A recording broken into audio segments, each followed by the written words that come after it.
Binubuo na ng Tri-Committee ng Kamara ang panukal ng batas para magkaroon ng Code of Conduct o regulasyon sa paggamit ng social media para malabanan ang pagpapakalat ng fake news.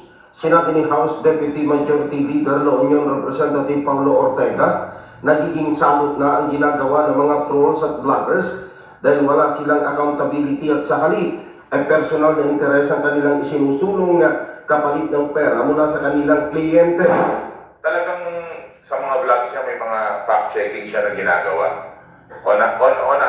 Halos every 2 days siya nag-vlog dati. May fact-checking na pong ganyan. And yun nga, very clear po yung stand natin kasi we are all potential victims of fake news, not only as politicians, public servants.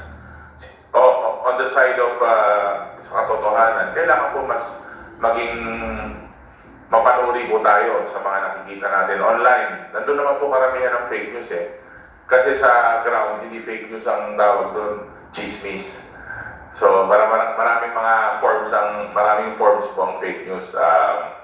Kailangan lang po talaga tingnan namin maigi and i-continue yung kampanya na to. I think the campaign should also start in the grassroots level, kahit na mga bata pa, kasi kahit grade school level, kahit sa school level, sa government. Ayon kay Ortega, isa sa regulasyon na gagawin ng Kongreso ay kailangang magkaroon ng social media registration at fact-checking para madaling matukoy kung fake news ang content ng isang social media user. Ang Tri-Committee ng Kamara ay binubuo ng House Committee on Public Order and Safety, House Committee on Information at House Committee on Information and Communications Technology. Fix Sumintak para sa mata ng Agila, matatag, matapang, matapat.